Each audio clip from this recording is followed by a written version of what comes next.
নমস্কার, আমি মিলন স্যার। পাল একাডেমি সেন্টারে তোমাদের সকলকে জানাই স্বাগত। আজকে তোমাদের কাছে আমি নিয়ে চলে এসেছি WBSSC, group C, group D, railway group D, RRB NTPCর জন্য তোমাদের জিকের একটি গুরুত্বপূর্ণ ক্লাস আজকে আমি শুরু করতে চলেছি। শুধু যে WBSSC, group C, group D, railway group D, NTPCর জন্য যে ক্লাসগুলি শুধু তা নয়, বিভিন্ন ধরনের কম্পিটিটিভ এক্সামের জন্য তোমাদের আজকের এই যে জেনারেল নলেজ, এই জেনারেল নলেজের ক্লাসটি খুবই গুরুত্বপূর্ণ একটি ক্লাস আমি শুরু করছি। তাহলে চলো আর কথা বলবো না, আমরা সরাসরি প্রশ্নগুলা একটু দেখে নিই। প্রথম প্রশ্ন একটু খেয়াল করো, দেখো কি বলেছে। বলেছে মুদ্রা সংক্রান্ত বিদ্যাকে কি বলে? এই প্রশ্নটি অলরেডি রেলের গ্রুপ ডিতে এসেছে। ওকে, কি বলেছে? মুদ্রা সংক্রান্ত বিদ্যাকে কি বলে? মুদ্রা সংক্রান্ত বিদ্যাকে বলা হয় নিউমিসমেটিক্স। নিউমিসমেটিক্স সঠিক অ্যান্সার হচ্ছে নিউমিসমেটিক্স। ওকে, তাহলে মুদ্রা সংক্রান্ত বিদ্যাকে বলা হয়ে থাকে নিউমিসমেটিক্স। এই কোশ্চেনটি কিন্তু রেলে এসেছে। শুধু এই কোশ্চেনটি না, এর 90% কোশ্চেন এখানে রেলে এসেছে, তো আমি এখানে সালগুলি অ্যাকচুয়ালি মেনশন করিনি। ওকে, তারপরের প্রশ্ন দেখো, পান্না দিয়ে তৈরি মূর্তি কোথায় অবস্থিত? পান্না, পান্না দিয়ে তৈরি যে মূর্তি, সেই মূর্তিটি কোথায় অবস্থিত? এই প্রশ্নের সঠিক অ্যান্সার তোমাদের হয়ে যাবে ব্যাংককে। ব্যাংককে হচ্ছে পান্না দিয়ে তৈরি এই মূর্তিটি অবস্থিত। তাছাড়া আরেকটু খেয়াল করো, নেপালে, নেপালে যে পশুপতি নাথ মন্দিরটি রয়েছে, পশুপতিনাথ যে মন্দিরটি রয়েছে, এই মন্দিরটিও পান্না দিয়ে তৈরি। একটু মনে রাখবে, কোশ্চেন কিন্তু আসতে পারে যে পশুপতিনাথ মন্দির কোথায় অবস্থিত?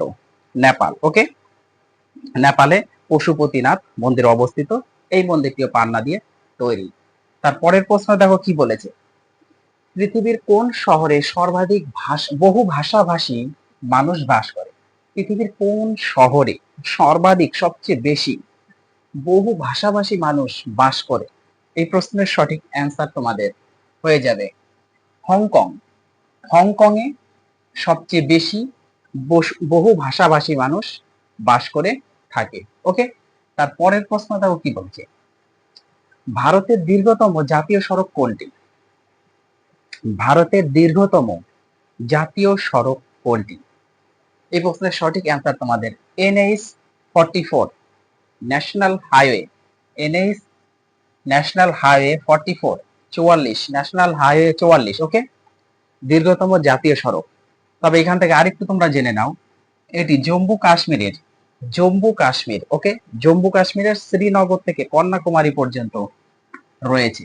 জম্মু কাশ্মীরের শ্রীনগর থেকে কন্যাকুমারী পর্যন্ত বিস্তৃত ভারতের এই দীর্ঘতম সড়কটি। কত? 44। ওকে, NH-44।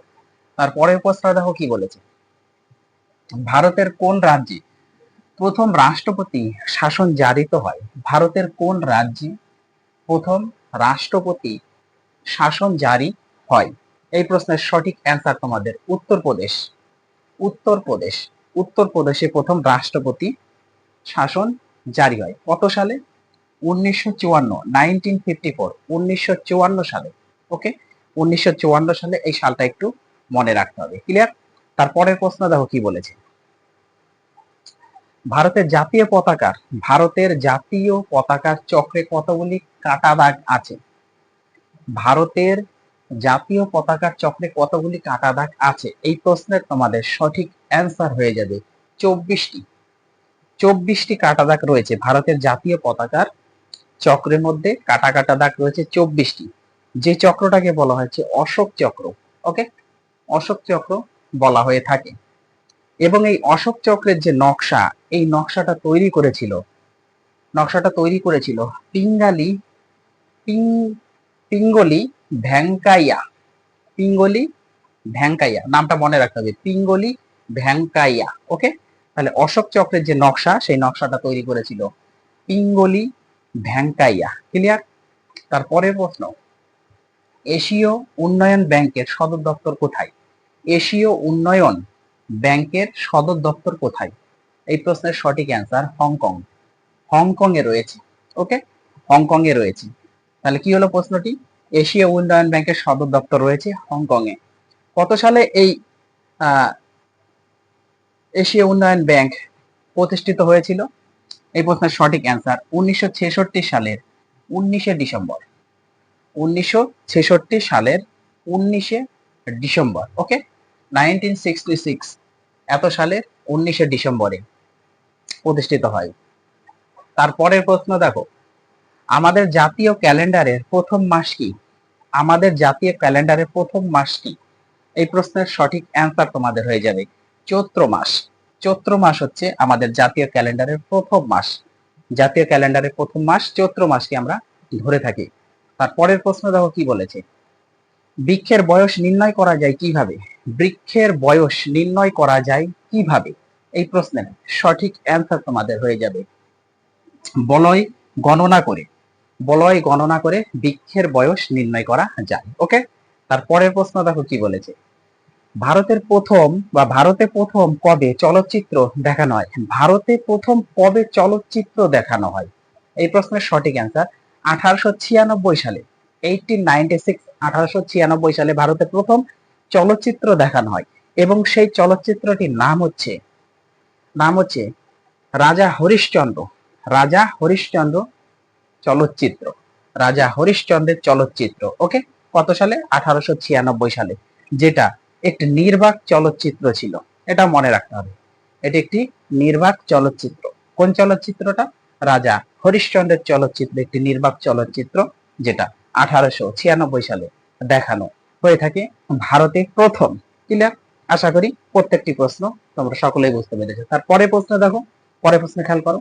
দেখো, পরে প্রশ্নে বলা হয়েছে যে প্রথম কোন ভারতীয় মহিলা মাউন্ট এভারেস্ট জয় করেন? প্রথম কোন ভারতীয় মহিলা মাউন্ট এভারেস্ট জয় করেন? এই প্রশ্নের তোমাদের সঠিক অ্যান্সার হয়ে যাবে বাচেন্দ্রী পাল। বাচেন্দ্রী পাল প্রথম মহিলা ভারতের যিনি মাউন্ট এভারেস্ট জয় করেছিলেন। ওকে, তারপরের প্রশ্ন দেখো কি, পৃথিবীর ক্ষুদ্রতম রাষ্ট্র কোনটি? পৃথিবীর ক্ষুদ্রতম রাষ্ট্র কোনটি? এই প্রশ্নের তোমাদের সঠিক অ্যান্সার ভ্যাটিকান সিটি। ওকে, ভ্যাটিকান সিটি হচ্ছে পৃথিবীর ক্ষুদ্রতম রাষ্ট্র। খুবই ইম্পর্টেন্ট এই কোশ্চেনটি, কিন্তু রেলের গ্রুপ ডিতে এসেছে। ওকে, তাহলে পৃথিবীর ক্ষুদ্রতম রাষ্ট্র কোনটি? Vatican city. তারপরের প্রশ্ন দেখো, কত সালে ইউরো কাপ ফুটবল প্রতিযোগিতা শুরু হয়? কত সালে ইউরো কাপ ফুটবল প্রতিযোগিতা শুরু হয়? এই প্রশ্নের সঠিক অ্যান্সার তোমাদের 1960 সালে। 1960, 1960, 1960 সালে এই ইউরো কাপ ফুটবল প্রতিযোগিতা শুরু হয়। ক্লিয়ার? তারপরের প্রশ্ন, নাইরোবি নাইরোবি কোন রাষ্ট্রের রাজধানী? নাইরোবি কোন রাষ্ট্রের রাজধানী? এই প্রশ্নের সঠিক অ্যান্সার কেনিয়া। কেনিয়া। ওকে, তাহলে নাইরোবি কোন রাষ্ট্রের রাজধানী? কেনিয়ার রাজধানী। কোশ্চেন কিন্তু তোমাদের ঘুরাতে পারে যে কেনিয়ার রাজধানী কি? নাইরোবি, অথবা নাইরোবি কোন রাষ্ট্রের রাজধানী। ওকে, এইভাবে কিন্তু কোশ্চেন ঘুরাতেই পারে। তোমাদের দুটোই মনে রাখতে হবে যে নাইরোবি কোন রাষ্ট্রের রাজধানী? কেনিয়া, অথবা কেনিয়ার রাজধানী হচ্ছে নাইরোবি। তারপরের প্রশ্ন, প্রসিদ্ধ পর্যটন কেন্দ্র। প্রসিদ্ধ পর্যটন কেন্দ্র গুলমার্গ। প্রসিদ্ধ পর্যটন কেন্দ্র গুলমার্গ ভারতের কোথায় অবস্থিত? ভারতের কোথায় অবস্থিত? এই প্রশ্নের সঠিক অ্যান্সার কাশ্মীর। কাশ্মীরে রয়েছে তোমাদের এই গুলমার্গ। ওকে, তাহলে কাশ্মীরে রয়েছে হচ্ছে গুলমার্গ, যেটি একটি প্রসিদ্ধ পর্যটন কেন্দ্র। ওকে, তারপরের প্রশ্ন, প্রথম কোন প্রতিবন্ধী মহিলা মাউন্ট এভারেস্ট জয় করেন? এই কোশ্চেনটি ইম্পর্টেন্ট, ভিভিআই করে রাখো। হ্যাঁ, তোমাদের আসতে পারে। প্রথম কোন প্রতিবন্ধী মহিলা মাউন্ট এভারেস্ট জয় করেন? এই প্রশ্নের সঠিক অ্যান্সার তোমাদের অর্নিশা সিনহা। অর্নিশা সিনহা। ওকে, অর্নিশা সিনহা হলো প্রথম প্রতিবন্ধী মহিলা যিনি মাউন্ট এভারেস্ট জয় করেছিলেন। ওকে, অর্নিশা সিনহা। তারপরের প্রশ্ন, মরক্কো এর রাজধানী হলো মরক্কো। মরক্কো এর রাজধানী কি? মরক্কোর রাজধানী হচ্ছে রাবাত। রাবাত হলো মরক্কোর রাজধানী। ওকে, তারপরে প্রশ্ন, নিউজিল্যান্ডের রাজধানীর নাম কি? নিউজিল্যান্ডের রাজধানীর নাম কি? নিউজিল্যান্ডের রাজধানীর নাম হচ্ছে ওয়েলিংটন। ওয়েলিংটন হলো নিউজিল্যান্ডের রাজধানীর নাম। তারপরে প্রশ্ন, কোন বাঙালি প্রথম ভারতের স্থল বাহিনীর প্রধান হয়েছিল? কোন বাঙালি প্রথম ভারতের স্থল বাহিনীর প্রধান হয়েছিল? এই প্রশ্নের সঠিক অ্যান্সার জেনারেল শঙ্কর রায় চৌধুরী। জেনারেল শঙ্কর রায় চৌধুরী ভারতের প্রথম বাঙালি যিনি স্থল বাহিনীর প্রধান হয়েছিলেন। ওকে, তারপরে প্রশ্ন দেখো কি বলেছে, বিখ্যাত বিখ্যাত মাদাম তুসো বিখ্যাত মাদাম তুসো মিউজিয়াম কোথায় অবস্থিত? বিখ্যাত মাদাম তুসো মিউজিয়াম কোথায় অবস্থিত? এই প্রশ্নের তোমাদের সঠিক অ্যান্সার হয়ে যাবে ইংল্যান্ডে। ইংল্যান্ডে অবস্থিত। তাহলে মাদাম তুসো মিউজিয়াম কোথায় অবস্থিত? ইংল্যান্ডে, একটি বিখ্যাত মিউজিয়াম। ওকে, তারপরে প্রশ্ন, রবীন্দ্রনাথ কোন গ্রন্থের জন্য নোবেল পুরস্কার পান? রবীন্দ্রনাথ কোন গ্রন্থের জন্য নোবেল পুরস্কার পান? এই প্রশ্নের তোমাদের সঠিক অ্যান্সার হয়ে যাবে গীতাঞ্জলি। তিনি গীতাঞ্জলি কাব্য জন্য কি হয়েছিল? নোবেল পুরস্কার পেয়েছেন। কত সালে? 1913 সালে, 1913, 1913 সালে রবীন্দ্রনাথ নোবেল পুরস্কার পান এবং গীতাঞ্জলি কাব্য গ্রন্থটি লেখার জন্য। তারপরে প্রশ্ন দাও কি বলেছে, অমরনাথ কোথায় অবস্থিত? অমরনাথ অমরনাথ কোথায় অবস্থিত? এই প্রশ্নের সঠিক অ্যান্সার জম্মু ও কাশ্মীর। অমরনাথ কোথায় অবস্থিত? জম্মু ও কাশ্মীরে। জম্মু ও কাশ্মীরে অমরনাথ অবস্থিত। তারপরে প্রশ্ন, ভারতের প্রথম রেলগাড়ি কত সালে চালু করে? বা ভারতের প্রথম রেলগাড়ি কত সালে চলাচল করে? এই প্রশ্নের সঠিক অ্যান্সার 1853 সালে, 1853, 1853 সালে ভারতের প্রথম রেলগাড়ি চলাচল শুরু করা হয়। সেটা মুম্বাই থেকে থানে পর্যন্ত। মুম্বাই থেকে থানে পর্যন্ত, এটি একটু মনে রাখতে হবে। ওকে, মুম্বাই টু থানে 1853 সালে। ক্লিয়ার? তারপরের প্রশ্নে একটু খেয়াল করো, দেখো পরের প্রশ্নে কি বলেছে। পরের প্রশ্নে বলা হয়েছে যে রাষ্ট্রসংঘের সদর দপ্তর কোথায় অবস্থিত বা কোথায়? আর রাষ্ট্রসংঘের সদর দপ্তর কোথায় রয়েছে? এই প্রশ্নের সঠিক অ্যান্সার তোমাদের হয়ে যাবে নিউ ইয়র্ক।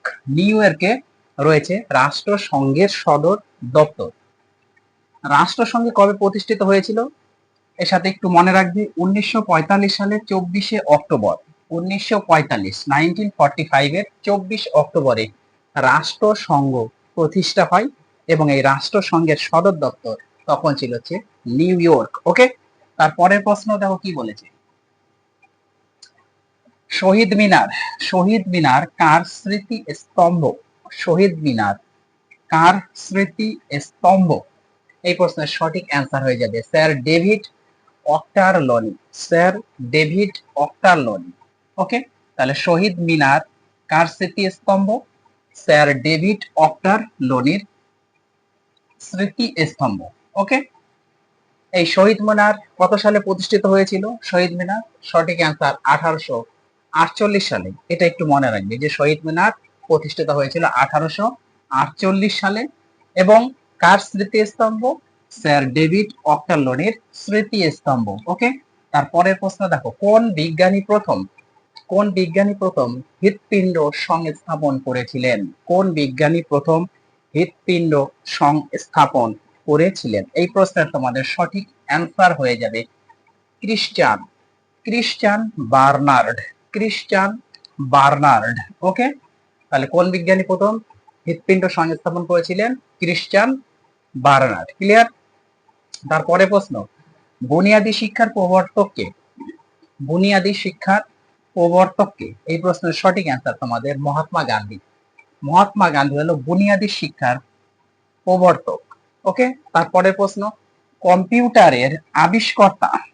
আমরা সকলেই জানি যে কম্পিউটারের আবিষ্কর্তা হলেন চার্লস ব্যাবেজ, তাই না? চার্লস ব্যাবেজ হচ্ছে কম্পিউটার আবিষ্কার করেন। এখন এই চার্লস ব্যাবেজ ছিলেন কোন দেশের অধিবাসী? কোন দেশের অধিবাসী তিনি ছিলেন? এই প্রশ্নের সঠিক অ্যান্সার হচ্ছে গ্রেট ব্রিটেন। চার্লস ব্যাবেজ ছিল হচ্ছে গ্রেট ব্রিটেনের একজন অধিবাসী। ক্লিয়ার? তারপরে প্রশ্ন, আমেরিকা যুক্তরাষ্ট্রের প্রথম রাষ্ট্রপতিকে? আমেরিকা যুক্তরাষ্ট্রের প্রথম রাষ্ট্রপতিকে? এই প্রশ্নের সঠিক answer George Washington, George Washington হলো আমেরিকা যুক্তরাষ্ট্রের প্রথম রাষ্ট্রপতি। ওকে, তারপরের প্রশ্ন দেখো, মাদার টেরেজাকে কোন সালে ভারতরত্ন সম্মানে ভূষিত করা হয়েছে? মাদার টেরেজাকে কোন সালে ভারতরত্ন সম্মানে ভূষিত করা হয়েছে?